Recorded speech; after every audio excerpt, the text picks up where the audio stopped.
Payments as low as $16 a month. Sorry, no Medicare or insurance accepted. So call right now to order yours. 800-823-5826. 800-823-5826. 800-823-5826. That's 800-823-5826.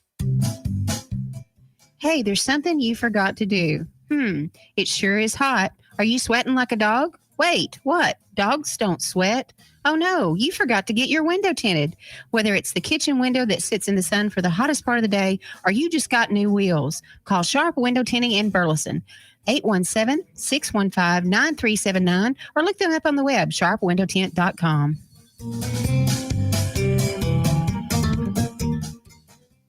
Fast Track Student Loans can get your student loans out of default, stop any wage garnishments, stop collection calls, and stop seizure of your tax refund. Give yourself a break. Stop the stress and get your student loan payments down to as little as $25 a month based on what you can afford to pay. 800-709-4395. 800-709-4395. 800-709-4395. 800-709-4395.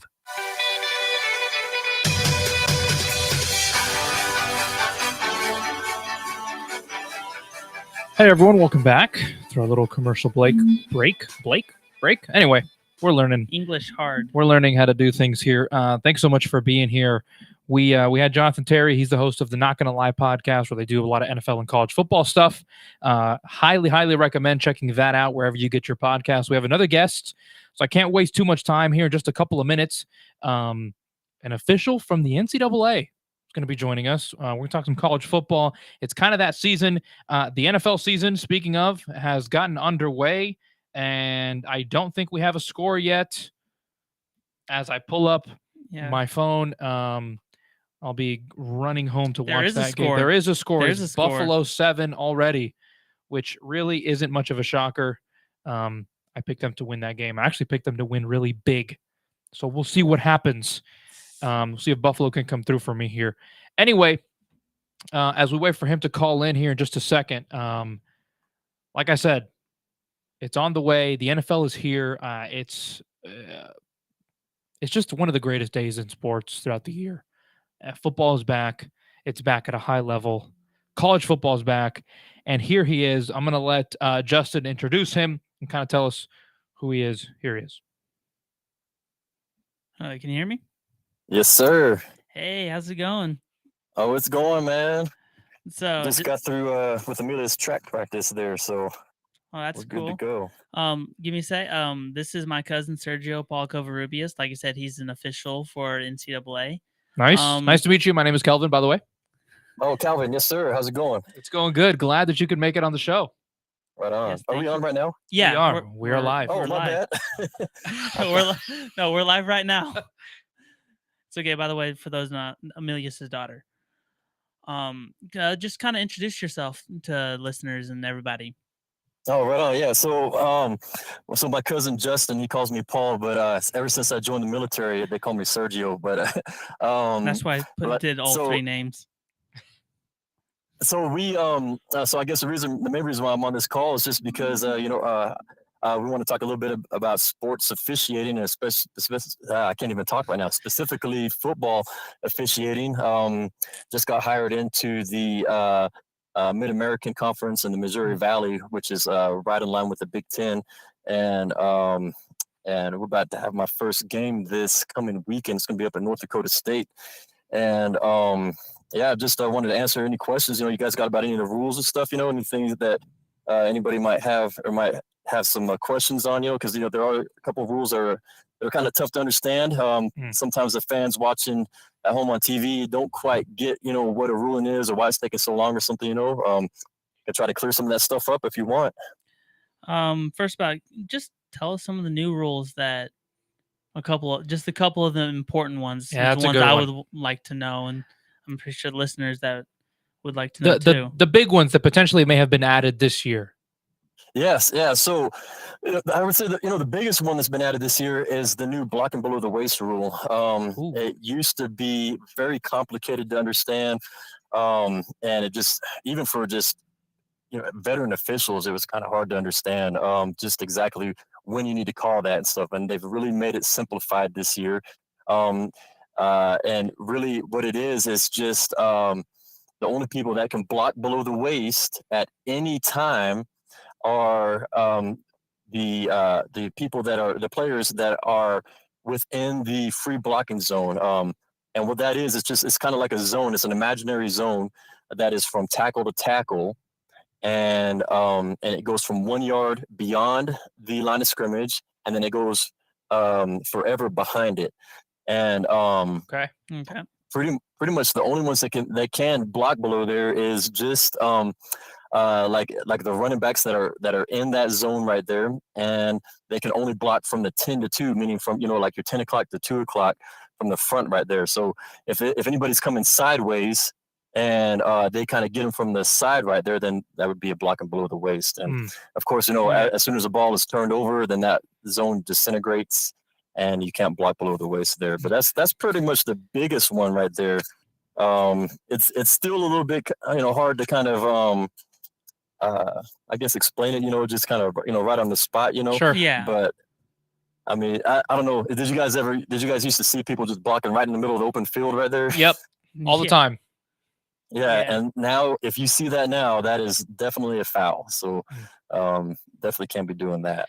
Let me. I'm curious on one rule, and if maybe you could explain, and it could be that both of them are exactly the same. I want to talk about the targeting rule for just a second. Perfect. That's my forte. Can you explain to whoever's listening the difference between, and if there is any difference between the rule in the NFL or in college? Are they the same, and how are they kind of officiated that way? Right. Yeah. So now I'm not an expert on the NFL rule. They have a little bit. There's a little bit differences there. But there is one little rule change that they made to targeting in college though this year. And I'll get to that in just a second. But pretty much there's in college there's Rule 913 and Rule 914, and what you really need to pay attention to is if the player is defenseless or if a player is attacking with the crown of the helmet, because each of those two rules deals with both of those. However, there's a lot of little things that go into identifying exactly what it's targeting, and each official, when they see this, they have to process this each time they see it. So the first question that you always ask every single time, the very first one is this player defenseless? And if that player is defenseless, then the only way that you can have target, I'm not gonna say the only way, but the main way that you can have targeting is if the other player is attacking with force to the head or neck area. Okay. Now, a lot of people, they say, there's helmet to helmet contact and stuff. There's no such thing as a helmet to helmet contact rule or anything. That's I don't know where that came from, but that's not a rule right there. We made that up as fans. Yeah, exactly right. And but they probably just heard it from the announcers, but and to be fair though, I feel like the few football games that I've watched this year, the announcers seem to have a pretty good grasp on the definition of targeting, now. So they're not just, saying, oh, why don't they call this and this and that, and they don't even know, what the definition is, but that's for a defensive player, and then for the crown of the helmet, they changed the rule this year to make it a little bit more defined. The crown of the helmet is going to be from the little, you can pretty much say the little opening on the top of the helmet to 6 inches around there. So that means that, that 6 inches is not necessarily going to come down to the face mask right there, So if they hit right there with the crown of that helmet, and the other caveat to that is they have to attack with force. You can't. So that's the thing, you have to ask yourself, is this person attacking with force? And if they're not, well, then, we have nothing. And then also, you kind of have to take into account too, is what is the runner doing as well? Probably the only person that we've really seen on film that's been a running back that could be called for targeting is probably Earl Campbell. Have you seen those old films of Earl Campbell? Yeah. I mean, there's this one film, he's just running hard and he just lowers his head and just boom, just lights up the defender, and that's probably the only time I've seen an offensive player do, that could be called for targeting with today's rules. But other than that, most running backs or whatever, ball carriers, if they duck their head, and then like if the other, and they make contact with the crown of their helmet, is that going to be targeting? No, it's not, because they're not attacking with force. They've got to attack with force in order to get that crown of the helmet call. And so does that kind of clear it up for you a little bit? That does. That Yes, helps. for sure. Cool. Now, what's the first question you ask whenever you're a demon, or whenever you're trying to figure out if it's targeting? Was there force? Nope. Is the it's player defenseless. defenseless? Are they defenseless? Yes. Yeah. Are they defenseless? And of course, there's a whole list of things to determine if they're defenseless or not. But yeah, that's kind of it. I remember talking with you one of the other days. You're saying something about, I know this deals with Cowboy fans, but something with that rule at the end of the game, what happened to the Cowboys when they tried to spike it. Is that true that something changed with that? With the official like touching the ball or whatever? Right. So I was at a clinic earlier this year, and some of the officials on that game were there, and so they kind of brought that up, and they were talking about that.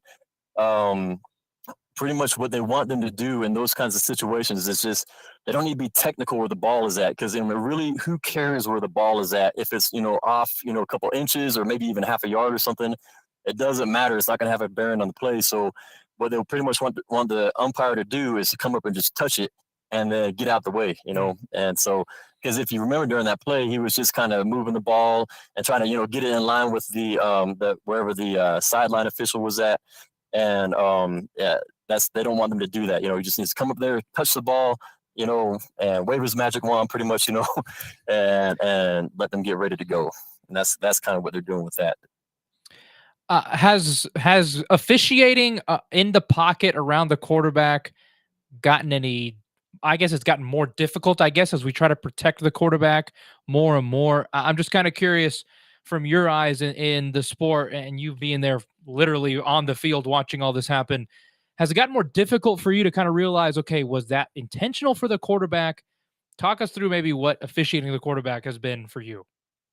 Right. So, I mean, it's a little bit different from high school to college, but, you watch these games and you talk about how they're always trying to protect the quarterback more and more and more, really, there's not really a lot of big talk and emphasis about, you've got to make sure that nobody, lays a hair or anything on the quarterback. It's not really like that, it's just, what you're really looking for is when a quarterback, when he's back there, he is defenseless when he's looking around, so he's considered defenseless. And he does get a few special, there's a special rules for him, like if he's out of the play, you can't just come and blow him up, but the main thing is, if you have a defender coming over and he's trying to get the quarterback, and then he knocks him, like in the head, as far as like the college rules goes. I'm not exactly sure how the NFL goes, but, as far as the college rules goes, then you have to kind of, make that determination. Is he attacking with force right there, you're not just going to call roughing the passer. And I've seen like in the NFL where they touch the guy's head, pretty much, and they're calling a foul or roughing the passer, Now, like I say, I'm not too sure exactly, what that's all about. I haven't gone to any of those kind of clinics, but really what we're looking at here in the college level is, are they attacking with force? Or are they trying to, really club him on the head or something? Or are they just trying to reach out to try to tackle him there? What's going on with that? We just kind of have to make that judgment right there. Okay, so I know you, when you were first starting fishing, you were doing an American Samoa. What's the difference between there and here? Because I know, if I'm correct, you said you've also done some high school here in the States. What's the difference between the two? Yeah. Oh man, let me tell you guys. American Samoan football is it's just a different animal right there.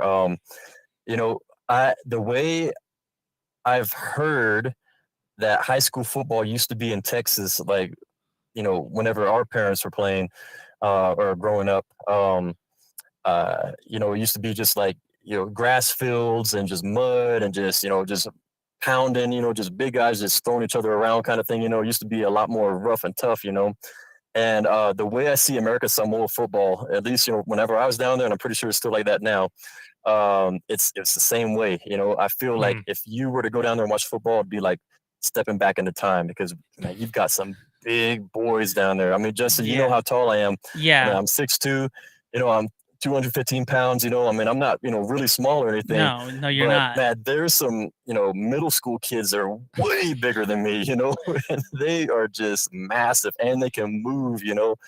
And it was just fun to watch those kids just, you know, play and just kind of just see how maybe football was back whenever our parents were younger, you know. So that's kind of the way it was there. But you know, of course, now today's football game is a lot more about finesse, you know, than just brute punishment, you know. You know, I'm also part of the NFL flag football officiating, and one thing that I've picked up from that is that there's a lot of middle schools that are trying to bring, well, middle schools and I guess you know, 9th and 10th grade of high schools. You know, there's a lot of high schools that are trying to bring up flag football because they want their kids to get the finesse part of the game down. They want to be able to, you know, they want them to have the skill, you know, and build on that skill. And so once they get up into that like varsity level, you know, their skills will be more honed. And so that's kind of what, you know, football's kind of going to right now, at least from what I can see. Now, as far as down in Samoa, they're still about just pounding it. You know, there's some big running games, you know, and just moving large pounds of flesh out of the way, you know. But I do miss it. One of these days we'll get. Oh, actually, I will say we are trying to get a clinic down there. You guys know Dean Blandino? Of course. Yeah. Right. Yeah. So him and Bill Carollo, he's the head of the Big Ten. We are setting up a clinic to go down to American Samoa. What we're trying to do is, of course, improve the officiating down there. There's a lot of other officials. They want to get down there too. But the main thing that we're trying to do is improve the officiating, yes. But there's also a caveat to that. Troy Polamalu, he goes down there a lot. He holds football clinics, but this thing is it's not so much about the football clinics. It's more about trying to improve the island life. So he tries to focus on education. He tries to bring educators and people who can help the educators down there. So what we want to do as football officials, the main reason why I came up to the United States was just because of my daughter. She has some special needs, and they couldn't meet those needs down there. And so what we want to do is focus on that area. We want to try to help, and by bringing some folks that can come down there to help the special education department and to help them train, you know, because really, I mean, they're a great bunch of people, you know, their heart is in it, you know, they just need a little bit more training in some areas, you know, and so we want to try to hit that. So we're going to use our football officiating and all these guys, you know, who are, you know, kind of high up there, you know, can spend the money, if you will. We're going to, we're trying to set that up. We wanted to do it, you know, last year, and even earlier this year, but, we had to get away from that because of COVID. They are still doing quarantines down there on the flights, you know. So once you get down there, you know, well, actually, once you get to Hawaii, you have to quarantine for 2 weeks. And then once you get on the Samoan Islands, you have to quarantine another 2 weeks. And that just wasn't going to work, you know. So we're waiting for that to kind of pass by. And then hopefully, you know, we'll be able to do it, you know, next spring or something, you know. Maybe we'll keep you updated on that. Yeah, I understand about the quarantine. Back in 21, I had it. Got into the quarantine, got out when I finally got tested on instead of a TV show. I had to go right back into quarantine when I came back positive. So I understand, like, basically almost all of January that year, I was in quarantine. So I understand you not wanting to, or them not wanting to do a month in quarantine because how much yeah. So I understand all that.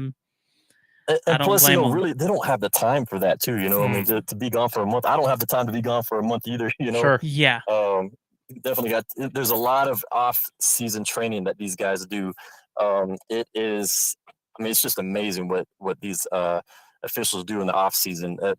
There's not a day that goes by that they're not picking up books. You know, even me, that's, I feel like I've only got to where I'm at. It's just because I'm in this book every single day. You know, I mean, a lot of people may think these officials, they're horrible, man.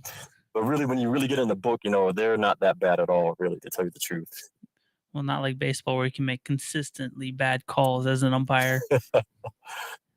Well, you know, I will tell, you know, it is a, you know, in order to be an official, you have to have a C&I dog, you know. So maybe those umpires, you know, at the baseball games, they didn't bring the C&I dog. So give them a break, you know. Well, once I'm they bring pretty that sure over, then they'll be okay. Angel Hernandez and CB Buckner never have had one. So Oh, someone needs to make sure he brings his dog. What's going on with that? yeah, they both need them all the time.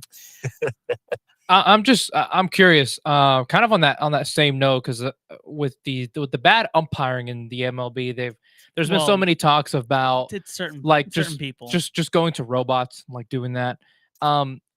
Has that seeped into more into the college football game, where now it's like you're more relying on replay for a lot of stuff? Do you see that in the future in any way?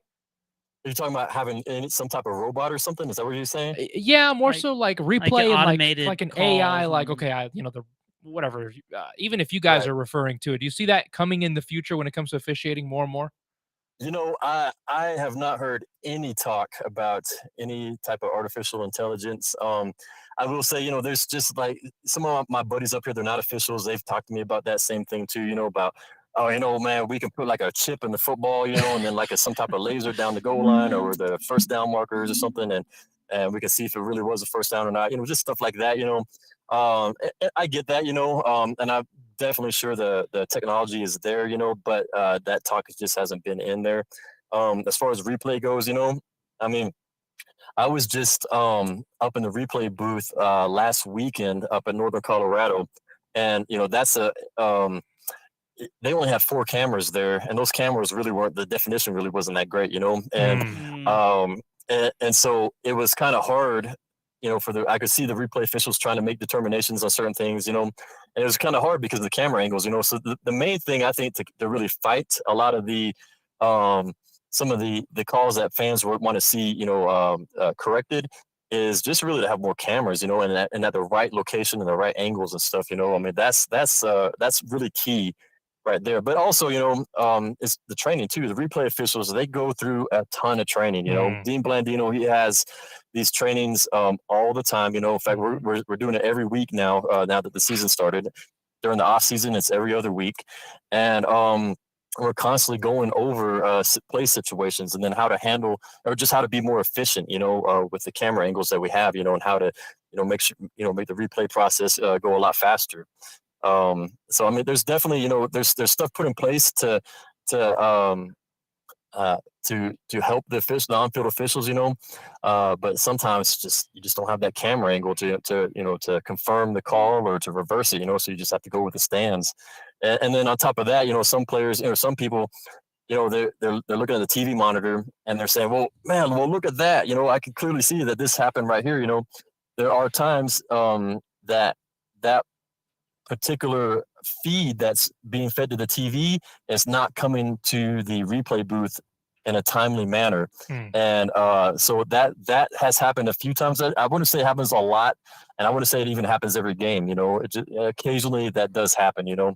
But that's just, I would just say, that's part of the game, and is one way to just kind of caveat that is just, I mean, not caveat, but to fix that is just to for the TV production crew to just kind of, make sure that the replay officials are getting those angles and those feeds, in a timely manner, but sometimes they can't help it, I mean, you guys, I know my cousin or Justin, I mean, you know a lot about film and editing film, Yeah. sometimes, your computer freezes or something happens, Yeah, I know last technology week can the be replay bad. monitor went down in the middle of a targeting review.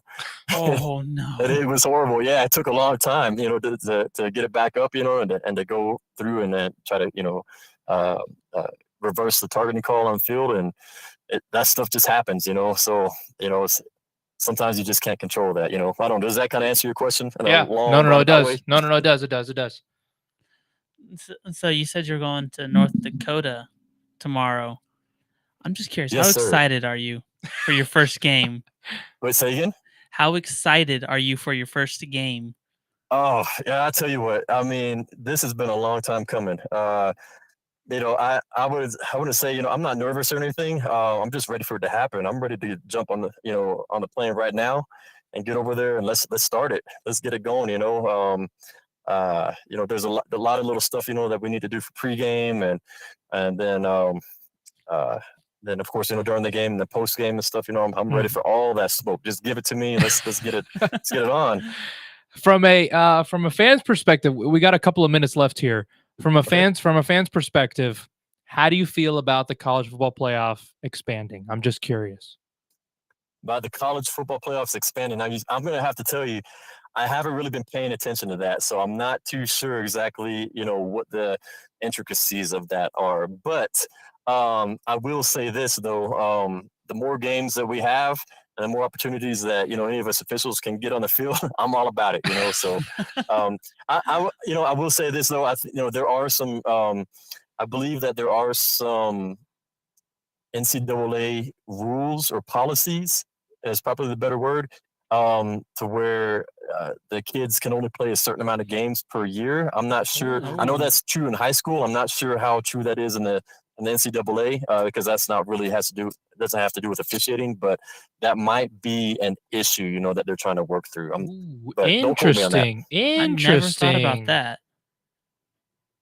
You gave me a piece of you gave me a nugget I'm going to use now. I'm going to say, don't quote me on that. I'm going to say that it's very well sourced. Well, just do a little bit of research on that. Let's try to find out and see how many, see if that really is a policy or not. I know that is for certain at the high school level, but I'm not so sure about the NCAA. Last thing. I'm drawing a blank at the moment about questions.